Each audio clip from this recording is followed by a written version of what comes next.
Hello and welcome to the third episode of the Barstoolers Premier League podcast. On today's episode of the show, we'll be reviewing a Premier League weekend which seen a record-breaking amount of goals scored.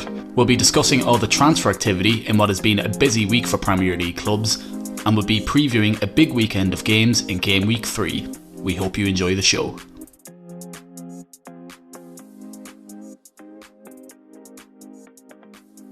Right lads, do you prefer Premier League with defending or no defending? I love a goal fest, mate. Plenty of goals scored this weekend. Unbelievable Premier League action this weekend. Personally, prefer good defensive displays. As a fan, as a former defender myself, it's disheartening to see this many goals being let in the Premier League.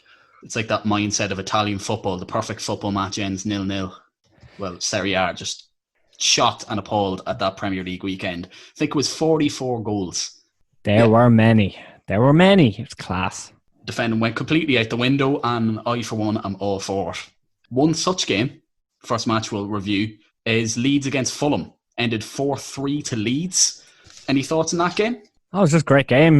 Great to watch. 4 goals for Leeds, 3 for Fulham.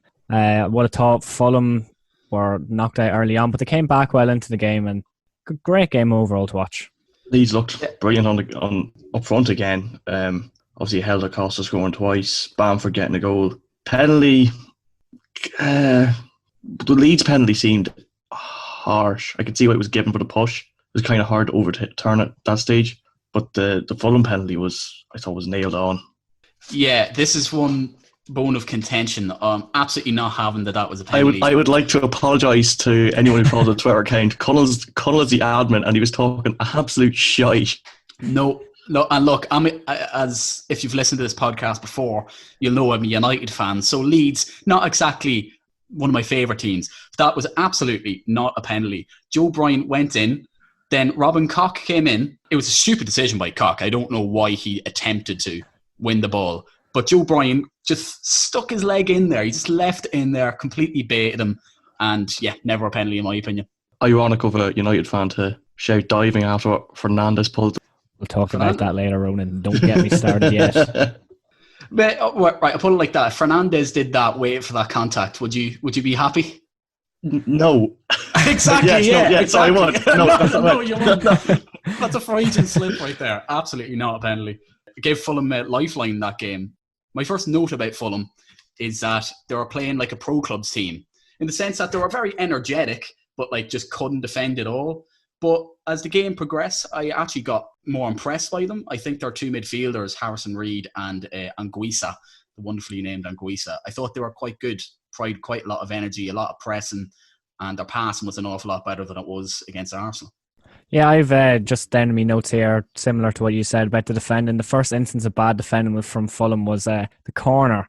Shocking marking. Helder Costa freed the back post, smashed it in. Great finish, but really shouldn't be getting the space in the box there to get the finish off. And then I have Anguissa equals good. He was very, very impressive the weekend. I just have down for Fulham's, I have again poor marking for Costa first goal, and I just have a Hector 0 IQ. Hector for the Leeds fourth goal was in the other half. Yeah. Challenging for a header in the midfield. I don't know what he was at. Yeah, very bad. He stepped up so much, just left acres of space behind him. Yeah, great run from Bamford though, and good ball into the box, but finish was superb from Costa. Smashed the first time.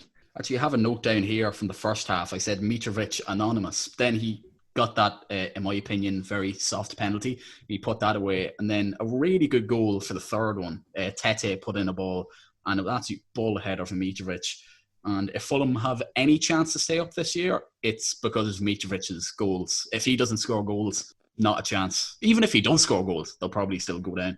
Yeah, Tete was hitting some good crosses in the box, and early on in the second half, Leeds were struggling to get the ball out, but obviously then they were closing them down. And yeah, so Mitrovic getting the 2 goals, good start for him to the season. Obviously, the season before when Fulham were in the Premier League, he was a serious goal getter, and he was banging goals in the Championship.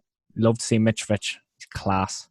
He's definitely an enjoyable player to watch, 100%. But I think one thing with Fulham is they provided quite a lot of energy, particularly in the second half. But I don't really know what their identity is yet, and I think that's why they might go down. If you look at someone like Burnley do not play quote unquote good football. They play 4-4-2, two banks of four, whip it up to the big boy and just hope for the best. But it's a little bit more sophisticated than that. They really commit to that. They really commit to the manager, Deitch. I have a lot of respect for him as a coach because they know what they are. They don't pretend to be anything else. And if you really commit to it like they do, you're going to finish like 12th or 13th. You're never really going to finish much higher, but you will stay up. But Fulham, I don't think have that. They're not streetwise. The only thing about Fulham that I was noticeably impressed by was in the first half in particular, the high press Leeds seemed to struggle with it quite a bit. Yeah, Leeds don't have a huge amount of individual quality in their team. Now they're looking, they've brought in a couple of good players like Rodrigo, and I think who are they looking to bring in? I've seen someone Lorente from Sociedad, I think, centre back. Yeah, exactly. He seems like quite a good player. They were linked with Rodrigo de Paul. I don't think that's happening, but they're improving on their individual quality. But it's going to take a couple of seasons for them to actually have a good team. And by then, Bielsa might be gone. Yeah, Leeds, so like none of the players have a set position. I think it was mad. Like, listening to the commentators, they were right. Like, the players, they just kind of play anywhere. And that's what makes them a great team to watch. But then, obviously, they did concede 3 goals to Fulham. They've conceded 6 goals in their opening 2 Premier League games, which could be bad for them. But obviously, if you're scoring 4 goals a game... Yeah, it's mad. They have the best attack in the league, but they also have the second worst defence in the first 2 weekends. I think only West Brom conceded more in the opening 2 games.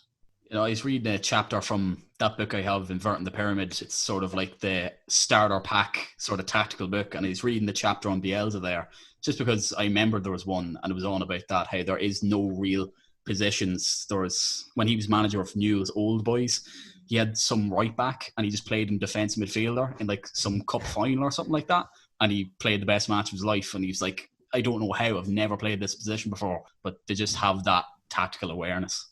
Yeah, and they play with great intensity. Like, they came out, they started the second half, and the pressing they were doing was deadly. Obviously, they were getting goals. And then the Fulham stuff, like when Bobby Reid came on, I really did think at a stage that Fulham were going to get a 4th. I thought Bobby Reid was classed when he came on. Yeah, I've a grudge against that man because I signed him with, I think it was Huddersfield on Football Manager, and he was very bad player. So when he came on, it's like, Jesus, this waster. But no, he took his goal well as well, right in the bottom corner. Oh, absolutely, yeah, great finish. Yeah, sure, Tete is only there as well. Only signed from Leon. He used to play Ajax. Leon, yeah. I'm surprised he made it. I know Leon didn't finish. Leon only finished 8th last year, but they were in Champions League semi-final. Why would you go from Leon to Fulham? Probably better money, but... Was he getting his game? I don't think he was. Dubois. But another interesting thing I took away from that game, despite it being 4-3, if you exclude the penalties, which maybe is fair, maybe it's not, the XG was the exact same for each team, 0.8. Yeah, the penalty onto that, that's nearly 2-2, but just good finishing in that game. It's clear they're exciting to watch. I mean, Click, especially in the middle, Click impressed me against Liverpool last week as well. And it was his creativity that made the second and third goals for Leeds. I know he scored the penalty, but it was from a throw-in that he took. I think he moved in from the wing and then came through the middle, and that throw-in took out about 4 Fulham players. And then I think it was him that actually ended up winning the penalty as well. Or was it Bamford that tripped up? I can't remember. But he obviously took it. And then it was his pass through to Bamford as well. He set up Bamford for the third goal as well. So I think in midfield, got bundles of creativity through Click, and it's just looked good going forward. Yeah, no, definitely a very good addition to the Premier League. So going on to the next match, not one I'm particularly thrilled to discuss as a United fan, is the United 3-1 loss to Palace. And ironically, it was the one match that I wasn't able to watch properly, so I'm not really able to talk on it too much. So do one of you want to take it away with some steaming hot takes? Oh, Jesus, United were tragic. They were so bad. Dan James in that first half, he was dreadful. I do have a note saying why start James. Because Palace, they're just unapologetically a little bit like Burnley, but just a little bit worse. They'll just defend. They don't care at all. Just a really low block. What's even worse is he started Fosu Menz on the same side. It was unbelievable. I couldn't get over the team selection. I may be guessing Wan-Bissaka's not fully fit after the late season he just had last year. Yeah, Palace started the game very well, and There was a stage when De Gea came charging out of the goal, and it was him and Zaha. And Zaha, if he doesn't pull out, he gets the goal. He gets the ball around De Gea, and more than likely a goal. I also have down that United were playing loads of sloppy passes early on, and they just kept shooting from outside the box. It's not how you win Premier League games. That's how you win in pro clubs or Ultimate Team. That's my speciality. Shots outside the box, but when all you're doing shot after shot after shot from outside the penalty area, it's not going to work. Actually, Trade, as a United fan, Conor, what do you think on the goalkeeper situation? Because De Gea didn't cover himself in glory again this weekend. I know you were questioning him after the Chelsea game last year as well.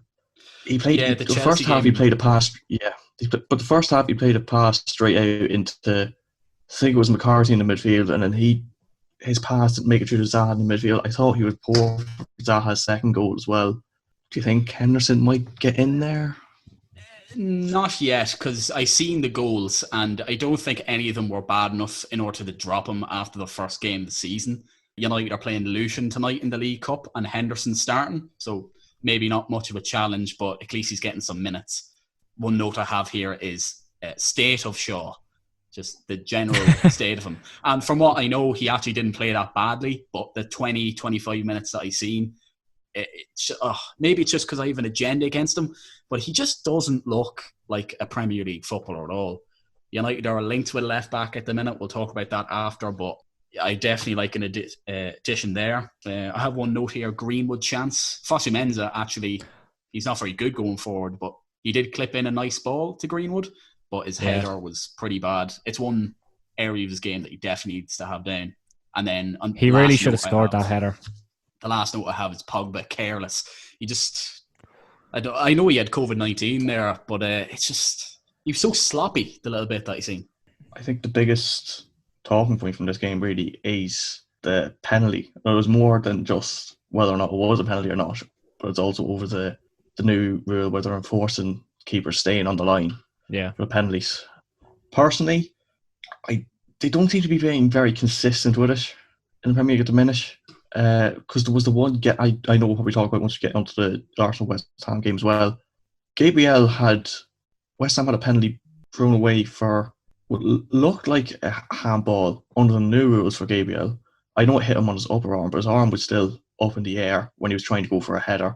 And based off that and what I'd seen in the Spurs and Southampton game, the penalty given against Matt Doherty was ridiculous. I know his hand was up, but there was literally nothing he could have done about it. It was the same with Lindelof here. I thought it was very harsh. If he'd given it straight away, I think it would have been hard for him to overturn it. I think that's probably summarised by the fact that the Palace players, they just started going back into their positions. They didn't even for a minute think it's a penalty. It surprised them. And again, I don't have a problem with penalties being given for that. Just once it's applied consistently, it needs to be consistently. It's the same with the goalkeepers coming off their line. That rule's there for a reason. So that was very funny. Strictly speaking, I don't have a problem with it. But I remember last year when United played Norwich, we had 2 penalties. Haha, yeah, United get penalties, whatever. Right. But Tim Krul was like a foot off his line for both of them, and neither were retaken. And it was grand because United won that match. I think it was 3-0 or something. But it just needs to be applied consistently. Yeah, Gary Neville was not happy after that. After Ayew missed the first penalty, it was a shocking penalty.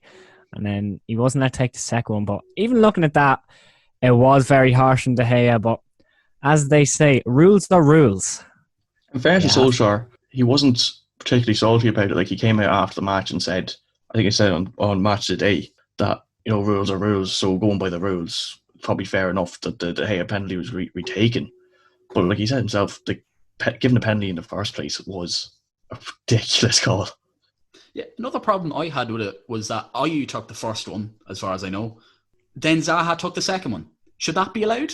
Should you be allowed to change the taker? I don't think there's any rule against it, but you shouldn't be allowed. It should be whoever took the first one takes the second one. But obviously he missed that first one, so confidence knocked a good bit. Then Zaha steps up, smashed it home. It was a deadly penalty. What do you think of Evra's comments about David Moyes' daughter? Did you see that? No. I didn't see that, no. Oh, did you not see that? Yeah, he said something about it not working out for Zaha United because of an affair with his daughter or something like that. And Sky Sports had to come out after and apologise. I thought that was quite funny. This is also a man who licks raw chicken. So. Wouldn't be like Sky Sports to come out and apologise now, would it? Right then, so moving on to another game, we've one that you'd be able to talk about. Chelsea against Liverpool. I was able to watch this one. So any opening thoughts on that one? I was very impressed by Liverpool's performance, mostly with Fabinho. I thought that when I saw that starting lineup and then seeing Werner up top, you think they're just going to hit the ball to Werner. He's going to run past him. He's going to be an absolute handful for Fabinho. But Fabinho dealt with him very well one-on-one, got in a lot of great tackles, and overall, he was very solid playing centre-back with Van Dijk. I have here, first one I had down is Chelsea struggle with the high press. I know Liverpool have the Geoghegan press and Jurgen Klopp and all that, but they did seem to struggle. Liverpool won the ball in high positions quite a lot. Obviously, Fabinho played brilliant. I think he's just a really versatile player for Liverpool. Like, we can drop him in centre half. I think he played at right full as well a few times for Monaco. I think he made 17 appearances at right full, so like he can fit in there as well if we ever get an injury. Although I think Nico Williams is the backup now. And I just had here Chelsea midfield need to sort it out, because I have Lampard seems to be playing Jorginho deeper out of Jorginho and Kante, which seems bizarre to me because Jorginho, one of the best aspects of his game, I don't really rate him that much, but one of the best aspects of his game is his passing, and Kante is just an out-and-out number 6. He just breaks down the attack and play, but Kante seems to be the one that is always finding himself in more forward positions. I don't really get why Lampard's doing that. Well, I quite like Jorginho at the base of the midfield, and I think maybe Kante ahead of him, because Kante has that, he can really drive the ball forward. He's not the best technical player, but I think he can bring it forward quite well. But as I touched on last week, it's weird that Jorginho's starting again, because last year he was kind of frozen out of it completely. So it was like, oh, right, Lampard clearly doesn't see this fella as part of his plans at all.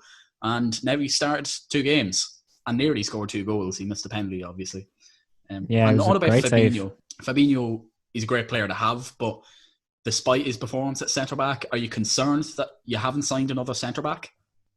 Yeah, so after getting rid of Lovren, you think you need to get an extra bit of cover at centre-back, because Joe Gomez, he was very good, but since the restart, I found him to have been making a lot of mistakes. You know, he is still a good centre-back, but I think you need that extra bit of backup, because you can't rely on Joel Matip to be fit. And when you're playing your starting centre defensive midfield player in defence, like, that's when you need to start sorting out another signing. That's something I touched upon last week on the podcast when you asked me if I thought Liverpool were going to win the league or not. My exact thing was, if Matip and Gomez got injured, who's going to slot in there? Now, granted, Fabinho played very well, but I would much rather have Fabinho playing as the holding midfielder as opposed to Wijnaldum. I like Wijnaldum a lot, but just Fabinho's arguably the best player in the league there. Maybe the only other person is Fernandinho, but he's definitely at least the second best in that position. And if he's the best player in the league in that position, you want him playing where he's supposed to be playing. You don't want him having to fill in at right full or centre half. Yeah, absolutely, because you need to play your best players in their actual positions, because if you don't, then it's completely pointless. All about the game itself, Chelsea were trying to counter-attack. That was like their entire game plan for the first probably 35 minutes. And I have here that game plan was completely failing, and that we need more ambition from Chelsea, because they have good players. They absolutely have enough players to actually get on the ball and cause Liverpool problems. They actually started doing that. I have it here, got better as the half went on. And then right after that, the ball fell to, I think it was Alisson. He rolled it to Henderson, who knocked a long ball over to Mane. And it was a red card. So maybe they shouldn't have shown that ambition. I can't believe you didn't give it red straight away. It was one of the clearest red cards I've ever seen in the Premier League. Well, I can see why. And Lampard was complaining about it as well. Because, I agree that it is a red card, but I don't know if he denied a goal scoring opportunity. I think that's one thing I have down about it. Is there's no real need for Christensen to do that. It was stupid and it was a red card, but in terms of denying a goal scoring opportunity, I'm not 100% sure. So maybe that's why the ref didn't give it a first. Maybe not. I just have, and then going into the second half, obviously Liverpool got those 2 goals early in the second half, he made the man advantage count.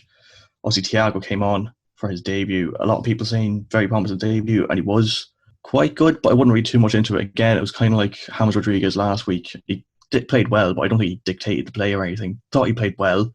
There was a stat there that he most passes for someone who played a maximum of 45 minutes, which is, again, looking at the stat on its own is impressive, but you actually watched the match. It's not to take away from his performance, but most of it was kind of sideways and backwards passing.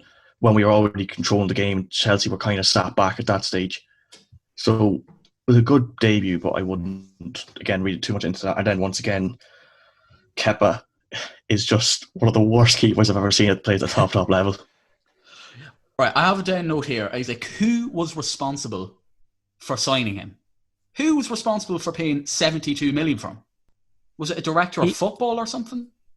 That man is the world's most expensive goalkeeper ever. He's awful. He's so bad. Oh my God. Chelsea aren't going to go anywhere with him. He is shit. In fairness, Frank Lampard. Yeah, Frank Lampard confirmed today that Edouard Mendy was having his medical today, I think. Don't think they announced him today, but it'd be announced the next day or so. But it's just, I don't know, but he's not Kepa. Like you said last week, he's not Kepa, so he has to be some sort of improvement. It was like, I can't remember who said it. When he was signed for like 72 million because that was the buyout clause. And convinced Spanish clubs only put those buyout clauses on because they assume nobody's going to pay that amount of money. And then when someone does, I mean, that's on Chelsea for paying that money for him. Yeah. Usually Spanish clubs just have it there to sort of wear off any sort of approaches for their players, especially Atletico Bilbao, because they can only have the Basque players, obviously. So they really can't afford to let those players go. Because if Chelsea had to come in and sign for 20 million, what's the point to Atletico? Because it's going to be really difficult for them to go out and get another goalkeeper. The thing about Thiago, you said he came on and broke the record for passes and stuff, but he ultimately wasn't that good. I have it down here. It's sort of like, have you ever seen any like posts about like when a professional footballer just rocks about to a five-a-side and they kind of join in, but they can't really play at full intensity in case they get injured, or like maybe in a charity game or something where they're clearly a class above, but they're not arse. That's what I got from his debut. Yeah, he was fine. He was like, thought he was grand. He didn't play bad or anything. Gave away the penalty, but I don't think he played bad. It's just there was a lot of people going mad about his debut, and I don't think the reaction was warranted. I thought Alisson did really well for the penalty save, actually, because the key to saving those penalties from Jorginho or even Bruno Fernandes is just don't move. Don't move and you have a decent chance of saving them. That's why Bruno, he mixes it up. Sometimes he doesn't do it, so that if you don't move, then there's no chance you're saving it. But yeah, thought Alisson did well. It's just to stand strong. I hate that we skip. It's just so awful to look at. I like it. I think it looks cool. Right, so then the last game we're going to review properly is Wolves against City. The first note I have here is a Rodri Fernandinho midfield. I thought City were going to lack for creativity in that midfield, which is obviously very unlike them. Usually they only play one of them. But what I realised quite soon was that neither of them would ever really attack. It would be Mendy on the left and Walker on the right, just sort of bombing up. So if you like, City just sort of had that sort of defensive square, and then everybody else would attack. So they'd have four players back pretty much at all times to deal with any Wolves counterattacks. And then the other seven would just bomb on. And they were really impressive, City. I thought they might be a bit rusty because, like United, they didn't have a pre-season. But I was very impressed. I thought Wolves were hard done by not to get something out of that game, though. I thought second half they played really well. Opponents missed a few good chances. The first goal for City was one of the most smooth-brained tackles I've seen in my life. That ball, De Bruyne was running that ball out of play. It was like, I know you don't think that was a penalty in the Leeds Fulham game, but it was the same thing. Yeah, but it was the same tackle. Like, Bryan was going nowhere, and De Bruyne was going nowhere. The ball was out, and he came on. He just clipped him. Like, what was he doing? It was so stupid. No sense at all. It was just, and then the second goal, it was just a good team goal from City. Yeah, it was very good. As I said there, the City width was very impressive. Obviously, Wolves play with the back three, but they'd sort of overload those areas with the fullbacks, and then Sterling, Foden, even De Bruyne. De Bruyne made that run for the penalty. and they just kept drawing the centre-backs out, so there was lots of space to expose, really. And I thought Wolves just had no outball. Jimenez is a brilliant player, but certainly in the first half particularly, he was pretty poor because he just had no support at all. And the two wingers, Podence and Pedro Neto, were very poor in the first half. Then second half, they started pressing an awful lot higher, and I thought City really struggled with that. Yeah, I said Wolves are hard done by not to get a point out of that game. Still think that, but City were definitely more impressive as an overall. Ones that went 2-1, Wolves had 2 or 3 good chances to level. But I suppose that's obviously what makes the difference between the top clubs and the clubs that are going to finish Europa League, and that's just City took their chances. Didn't make anything of Ferran Torres when he came on, didn't really have much to do in fairness to him, so can't, again, judge him on that. I thought Wolves' entire game plan was just reliant on the wing-backs, and you've seen that in the first half because they were just really, really bad. But then second half, Traore particularly, but it was Ruben Vinagre on the other side, were able to get forward because obviously against City, you need to defend pretty deep. So Traore was just consistently just in his own half, not being able to hurt City at all. So then you left those 3 Wolves attackers up there and just weren't able to do anything. But then second half, Wolves' pressing was much better. They were getting the second balls. City, in response to that, sort of dropped deeper, which I thought was wise. They did concede a goal from a cross, which obviously is a consequence of that, but they were able to ride it out. I thought Podence's play for the Wolves goal was brilliant as well. Yeah, it was a very lovely, just sort of chipped cross, sort of took all the weight out of it, right on Jimenez's head, and it was a fantastic header past Ederson. Yeah, he did really well with the header because it was kind of behind him a little bit, but Jimenez is just an absolutely top class forward, isn't he? Yeah, very good. He's not bad. He's like 27 or 28. He's not a young fella. He was at Atletico Madrid and Benfica and stuff. He's really coming to his own now. I was surprised. I remember he first played for Wolves. It was 2 years ago. He was on loan from Benfica, and also I was shocked at how well he played because when he first came into the side, he wasn't a regular starter for Benfica at all. Which obviously that's why he loaned him out. But again, I thought that was only because he was a young lad. I thought he was like 22, 23 when he first came in, but he is 28. So he's pretty much in his prime now. Yeah, City's pass in the first half just top class. You could see that for the Foden goal. Unbelievable. 692 passes over the course of the game. This is not normal. Unbelievable. Sterling, who was it? I think De Bruyne played at the Sterling, and then Sterling just had the foresight to see Foden just in a bit of space and just passed it into the net. Absolutely fantastic team goal. Yeah, it was a very good team goal. Awful car centre half partnership of Stones and Ake though. Both, yeah. Well, I don't know what Stone. Yeah, but for City, it's weird seeing the two of them play together. It's just not physical at all. I thought maybe they might get exposed for that, but they were all right. Yeah, you assume that Port's going to come back in there. Perhaps that's why they actually conceded that goal, because a cross came in. They had to defend deep because that completely negated Wolves' pressing. But yeah, just when you whip crosses into Jimenez against them too, they're going to concede, and that's exactly what they did. Stone's big man, but he's like a stick. Another 2 games that I didn't actually watch, so I can't really give that much analysis on, was Spurs-Southampton. Bit of a weird one.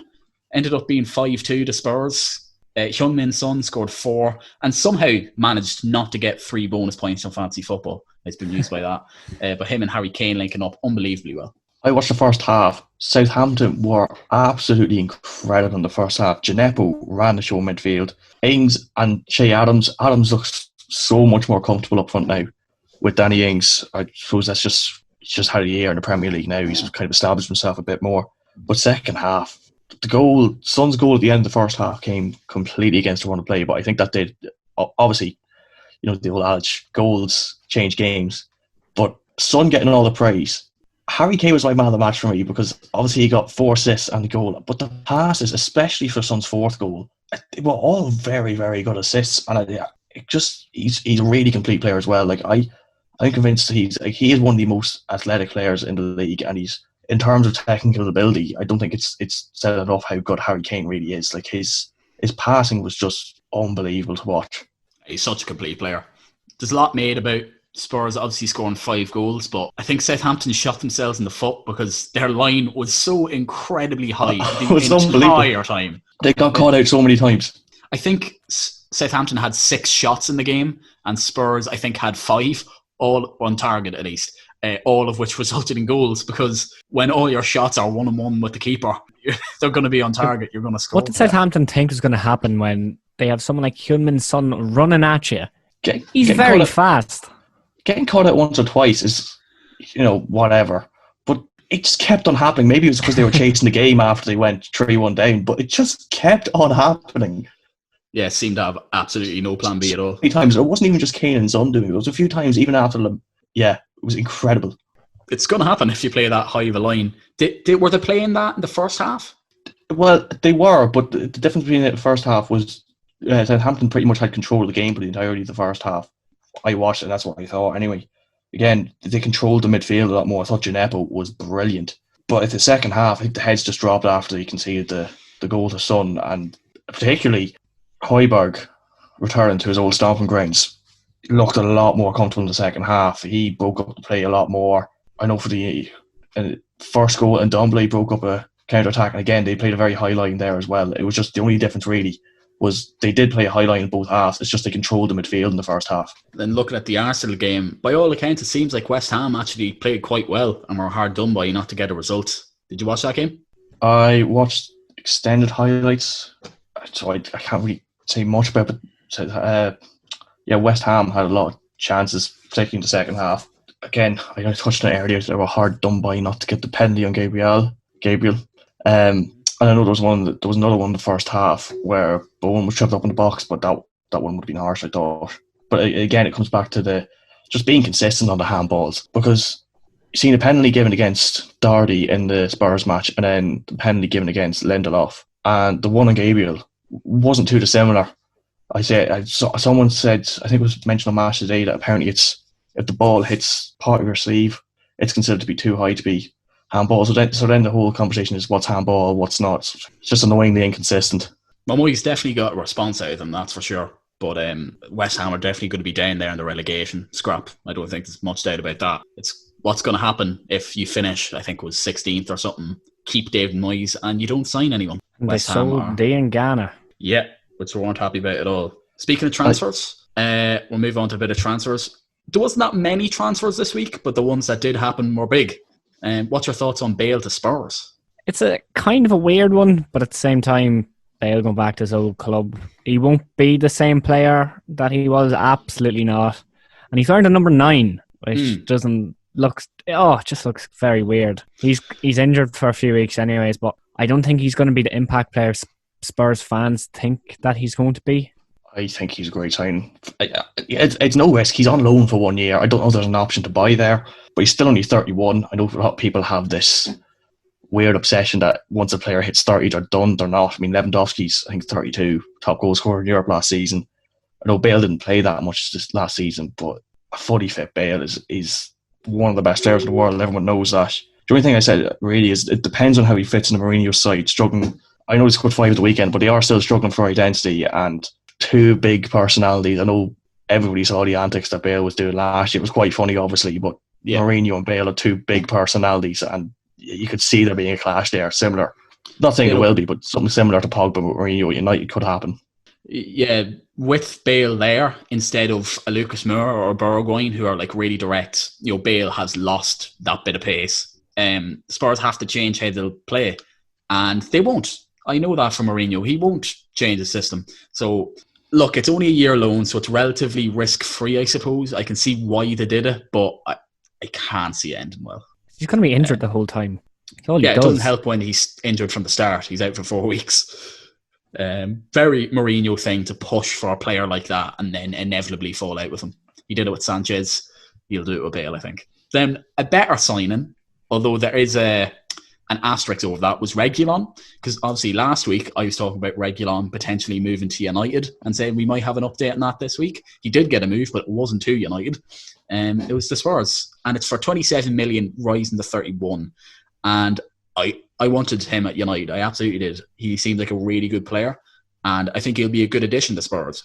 But, and there is a but, it's going from potentially £31 million, and then Real Madrid have a £35 million buyback clause. So inevitably, when Marcelo, what age is Marcelo? He must be about 33 now. So he's probably going to be finished in a year. And Real Madrid will say, okay, yeah, we'll take him back. Don't see the point in signing him. They also have Furlan Mendy. Like, it was quite bad in Spurs sense having that buyback, and United were smart not getting it. Obviously, they're looking at Alex Telles as well, but he is a very good player regularly. I think he definitely improved them. I think, yeah. But, yeah. Yeah, I have to, like, notes I have him here. I said again, big miss for United. Thought he could have done well at United. If Real Madrid insisted, if there was contact between United and Real Madrid, if Real Madrid insisted on a buyback clause, I can see why United wouldn't go for him. Just have here, got 3 goals and 5 assists in all competitions last season. Was obviously involved in the Europa League, in the Sevilla squad that won the Europa League. Definitely a huge improvement on Ben Davies. Mm-hmm. Career-wise, he's 12 goals and 13 assists in 155 games. Seems to be more of an attacking fullback. Likes to a defensive style. He likes to win the ball further up the field, which kind of complements Matt Doherty on the other side. Matt Doherty played in a back 3 as a wing back, back 5 as a wing back last year at Wolves, last 2 seasons. And obviously, again, he's kind of likes to play a little bit more forward. So maybe that's just Mourinho. Maybe that's Spurs change their style. Maybe Mourinho wants his fullbacks to play more forward, but definitely a big improvement, I think, for Spurs. I was listening to Daniel Harris on Off the Ball this morning, and he was on about how they've signed Reguilon, they've signed Matt Doherty, who are they're basically wing backs. So the only way Spurs can really play with them is to completely change formation. So will Jose Mourinho do that? I don't Absolutely know. Not. Maybe for some games he might go to a back 3. I can't remember if he ever did it at United. I don't think he did. So if they persist with that sort of 4-2-3-1, then I don't know. But look, Spurs are going to concede a load of goals with them two playing wing back. Like, I think them two pushed up the whole field. And you got Eric Dyer. He doesnn't have pace. Like, think something like a Aubameyang running against him, he'll smoke him. I think if Spurs did end up going to a back 3 and playing the 2 of them as wing backs, they're both brilliant signings, but they're not. They play too high up to be part of a back 4 and not concede loads of goals. That and they're 2 very short-term signings, because Doherty's 27, 28, and then Reguilon's young, but unless he's really bad, he's going to go back to Real Madrid. And if he is really bad, then it's obviously not a good sign for Spurs. Then a massive one, really dominated the news this week. One that was mooted for an awful long time was Thiago to Liverpool. Finally got it over the line. We touched on obviously his debut. Thank God. How do you think he's going to fit in? I think he did pretty well. Obviously, there was talk at the start of the window that Wijnaldum was going, so you'd think he'd be a direct replacement. But at this stage of the window, I don't think Wijnaldum will go, so an extra bit of midfield cover will do no harm. Obviously, very good player. He's won everything with Bayern, won a lot with Barcelona as well. He's just a complete package, really. He can pass, he can dribble, he can win the ball back. Very good sign, very happy. Yeah, Liverpool kind of made me look like a fool last week. Me saying that we wouldn't get Thiago, and then I was saying Keanu Hoover might get some game time this season. So not a brilliant observation for myself last week. But yeah, Thiago, I don't think anything else really has to be said about him. Brilliant in the position, brilliant pass with the ball. I think he's going to add a lot to Liverpool's midfield. Yeah, he just adds something different, doesn't he? Because before he didn't really have that, really technical midfielder who could really dominate a game. Yeah, that sort of press midfielders, the Hendersons, the Wijnaldums. But yeah, he definitely adds something new. And yeah, touching it there with Keanu Hoover leaving, are you happy with that? You got 10 million from him? No. It's rising to 14 million. I don't really mind, because I think it was James Pearce said during the week that Keanu Hoover was saying anyway he didn't want to play centre half until later on in his career. So he wasn't going to get any game time anyway. We've got a buyback clause there anyway if we want to get him back. If we didn't want to buy him back, I think going to Wolves, it's obviously hard to tell what's going to happen in 2 or 3 year times, but if he was going to develop as a player, Wolves is a good place to go if he was going to play Premier League football. Willie Bolly and Connor Cody, 2 fairly set in stone centre backs for Wolves, and he won't get playing right back either if they sign Semedo from Barcelona, which is more than likely going to get done this week. So if he thinks he's playing right back, he's got another thing coming. He'll be sat on the bench all season, stunted his growth. I'm actually raging me still. The first game I saw him was against Wolves in the FA Cup. As a 16, 17-year-old, did very well considering that was his first senior appearance. Yeah, I'm just really annoyed that he left. I think he was only 16. I think he was the youngest player to ever make his competitive debut for Liverpool in that game. Sort of part of that deal, well, I think it was actually independent to that deal, but somewhat related, is the surprise signing of Diogo Jota. It was a bit of a random sign for me, but I suppose you're better positioned to talk about it. It's sort of came out of nowhere. Yeah, a lot of people were... Obviously, the big talking point about this transfer is the price. signed for 43 million, I think, with add-ons. I think, though, that it's like the Thiago deal is doing installments. I think we were offered to buy him up front for 35 million, but we preferred to go for the 45 million over a number of years. The only thing I will say is he's a lot more prolific than a lot of people think. Got 9 goals in 14 Europa League games last year, and in 2017 played 8 games for Porto in the Champions League, played every game for them that season in Europe, and he also scored a goal then as well. So he's got more European experience than people would think. In terms of his Premier League performances, scored 16 goals and 55 starts in the last 2 seasons. Scored 16 goals in all competitions last season, and then when he was in the Championship as well, he scored 17 goals and got 16 assists, and it was in 44 appearances, and also has 4 international appearances for Portugal, and scored in a 4-1 win against Croatia.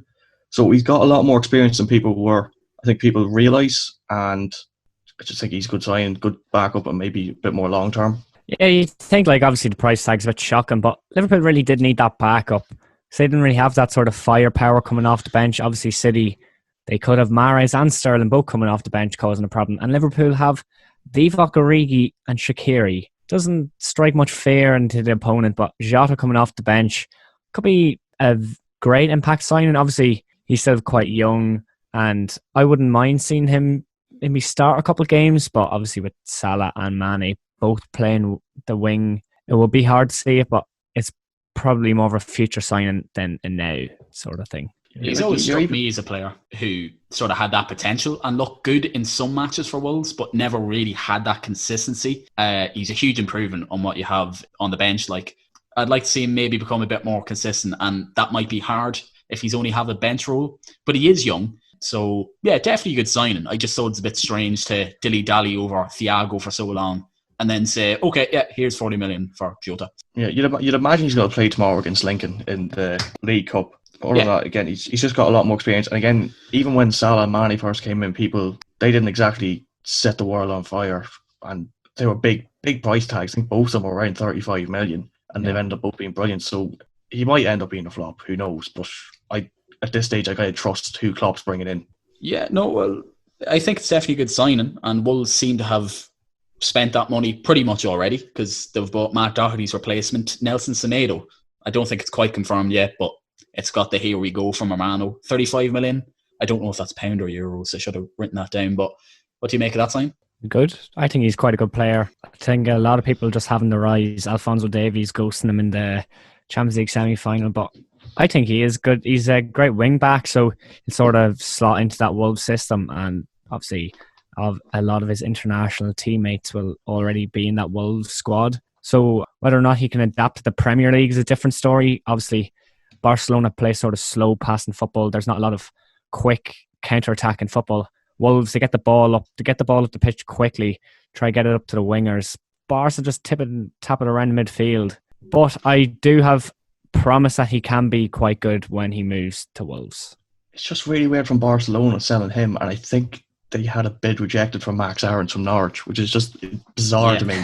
Yeah, he was linked to United before we signed Wan-Bissaka, so I think he's quite a good player, but definitely a very off-the-wall transfer. Then on Semedo, it's quite a hard man to replace Matt Doherty, because not only was he so good for Wolves, but a really strange player, quite unique in the fact that he was a real goal-scoring threat, sort of aerially from wing-back. So I don't know if Semedo's going to be able to offer that. I don't know how many players can. But there's less than 2 weeks left in the window. There's absolutely going to be deals done. So just come back to us next week to hear more transfer news. So then moving on to predictions for the weekend. The 5 matches we're going to predict are Brighton United, West Brom Chelsea, City Leicester, Blades against Leeds, and Liverpool against Arsenal. So we'll start with United away to Brighton. That's the early kick-off on the Saturday. Brighton with an impressive win against Newcastle there. Mopai on the score sheet twice, and Aaron Conley from an Irish perspective. And I really like Brighton. I'm on record of saying that on that podcast. I love the way Graham Potter has them set up. I really like some of their players. But in both matches last season, they weren't a good matchup against United, because they do play quite good football and leave a lot of space. United obviously have a lot of pacey attackers who can expose that. But our confidence will be quite low after losing 3-1 to Palace. So I'm just going to go for a narrow 2-1 win to get us back on track. I've gone for 2-2 here. Again, I said 2-0. I've changed that to 2-2. I think you're right.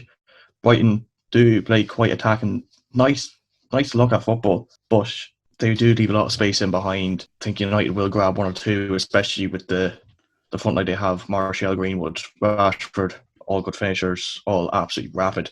But I do think Brighton offer enough going forward to give threat to United. I'm expecting goals in this game. I have United winning 3-2. I think they'll be a bit shaky at the back. Brighton, obviously, as the lads have said, good going forward. United, they need to bounce back. Obviously, confidence shot after getting slapped about by Palace. I think they're just Greenwood and the boys to be too much to handle. You think like to the back end of last season, United were very good to watch. Like, it was actually enjoyable to watch, and that's painful to say as a Liverpool fan. And they were completely the opposite at the weekend. So I think Solskjaer will have a word with them now, and they'll be well up for the game at the weekend. Here's hoping from my perspective, because it would not reflect well if we start with another loss. We really need someone to come in and just give us a bit of a boost, whether it's a Sancho, a Telles, whatever, just someone to just kick the players up the arse a wee bit. The next game is Chelsea at the Hawthorns. I was weirdly kind of impressed with West Brom against Everton. They did concede 5 goals, but I think they do look quite good going forward. Pereira and Diangana both in the score sheet. So I think they'll give Chelsea some problems. Chelsea haven't started the season well, but ultimately I think Chelsea's individual quality will be far too much for West Brom. So 2-1 to Chelsea. I've gone for 4-2 to Chelsea. I'm same as yourself. West Brom do offer a lot going forward. Diangana, Pereira both looked very good at the weekend. So I think they've scored the 2 goals. But again, Chelsea just have too much for West Brom. They're not. And I think Chelsea will. You want to try and make a statement, especially after Liverpool lost. And they didn't play well against Brighton. So 4-2. I'd have to agree on Ronan with the score now. I have 4-2 Chelsea. Last game that they had was West Brom's last season, the Premier League in 2018. 3-0 Chelsea. Just do think that Timo Werner, Havertz, this is a game for them to sort of get up and running in the Premier League, and West Brom's defence isn't great. Obviously, Kieran Gibbs suspended after slapping about James Rodriguez at Goodison the other day. But yeah, I think Chelsea put 4 past West Brom. So the next match is City at home to Leicester. I think this is a fairly straightforward one. I can't see Leicester getting anything. I thought City were largely quite impressive against Wolves. Leicester have started the season with 2 wins, but I don't know how long it's going to last. I haven't been overly impressed with them, to be honest. I thought they were a little bit lucky against Burnley, so I'm going to go 2-0 City. Yeah, I'm going for 3-1 City. Again, City did look impressive going forward against Wolves. They're definitely more clinical than Leicester. I agree with yourself. Leicester didn't look brilliant against Burnley. The only thing is, going forward, Leicester do still offer the same threat. I don't think it's 3-0 against West Brom, and they scored again 4 there again against Burnley. So they do offer stuff going forward. And just on that as well, just want to give a shout out to local lad Jimmy Dunn for scoring on his Premier League debut. Everyone here delighted for him. Former Rock Celtic alumni. I have City winning 4-1. I just think City are too good. That's the simple answer. Too good for everyone. 4-1. Obviously, Leicester made a good start with 2 wins. They got a good replacement in Chilwell in form of Castagna. But I also did think City were going to win 5-0 against Wolves. And I was quite wrong. I was right in the sense of a City win, but not as emphatic. So I think that City are going to score more goals this time around. Yeah, maybe we're a little bit harsh on Leicester there, but I don't know. I just don't see them getting anything at the Etihad. Then the next game, I've went for a bit of an upset. I'm going to have Sheffield United to beat Leeds 2-1. I think Leeds have looked impressive, but still kind of getting used to playing at this level a little bit. Sheffield United are a very different sort of matchup for them. Fulham are a pretty easy team to play against. Liverpool, they went there as underdogs completely. So I think most people will expect them to beat Sheffield United. They haven't really started the season too well, Sheffield United, with 2 losses, but I think they'll get back on track and cause Leeds some problems, beat them 2-1. I've gone for a 2-2 draw. I think Sheffield will come out and they need to get results after 2 losses on the bounce, especially after they impressed so much last season. But I do think they don't look as solid at the back without Henderson there. And then again, they've got Egan missing for the next match with the suspension. Be interesting to see, but I've gone for 2-2 draw. I have a 2-1 Blades win. You think about Leeds, they've so much space. They're great in the counter. They're not going to get that against Sheffield. Think back to Sheffield last year, very compact. They don't go up send everyone up the pitch for an attack. They have everyone back. Leeds aren't going to have the luxury of all that space to be tipping the ball about, knocking past people, having yards of space to run into. I think Sheffield make it difficult for Leeds, and obviously that extra year in the Premier League might have a bit more experience. So I just think that Sheffield will win that game. And then the final match, Liverpool probably in the game of the weekend for the third week in a row. They've had a pretty tough start of the season, but they've done well so far. They're at home to Arsenal. Are Arsenal a tough game? I don't know. They're definitely making improvements under Arteta, but Arsenal going to Anfield usually only means one thing. I haven't quite went for a 5-0 or anything. I'm going 3-1 to Liverpool, but probably Aubameyang's going for Arsenal, to be honest, because other than Aubameyang, their team's not very good. They are well driven, you know, they know what to do in each of the roles under Arteta, but yeah, I think Liverpool's class will be a bit too much. 3-1. I've said 1-0 to Liverpool. I do think Liverpool are going to... I think it's going to be a little bit more comfortable than that scoreline gives off. So I just think Arsenal, especially with the improvements they've made, they're going to want to go there and try... Obviously going to go there and want to win. They want to win every match, obviously. But I think, again, Liverpool just have a little bit extra class that will see them over the line. But I'm going for a tight 1-0. When you think of Liverpool and Arsenal, one word springs to mind, and that word is goals. So I have Liverpool winning 4-3 in that game. So I think that's a bit of a mad one, but I couldn't fucking take that again. There's always goals in these games. Think back even to the League Cup, 8 goals in that game. It was 10, it was 5-all. Oh, geez, I thought it was 4-all. Anyways, my point again, goals. 4-3 Liverpool. Arsenal, they did win the Community Shield against Liverpool earlier on, just in the pre-season. Obviously, you can't judge Liverpool by pre-season. They lost the Community Shield the year before, and then they won the Premier League. So the only difference is we won't have a toddler nets like we did with Keevan Kelleher in that 5-all. Yeah, we needed someone to replace James this week with an outlandish prediction. 4-3 might be tame by James standards. I'm not sure what he's predicted for any of these games, but if you're looking at the prediction table, I'm bottom so far with 4 points. Ronan, you're on 6. Mixer, you're on 6. And James, with his outlandish predictions, is on 8. So he's out on top at the minute. But yeah, another really good weekend of games to look forward to. Just a reminder, as we're closing out the podcast, to follow us on all our socials. That will be in the description. If you're watching on YouTube, please like and subscribe. We've been overwhelmed with the support so far. It's been really good. They've got to 200 views on both podcast episodes, so closing in on 50 subscribers as well. Please like and subscribe if you're on Spotify or SoundCloud. Follow us. Thank you for all your support, and we'll be happy to have you back next week. Enjoy the Premier League.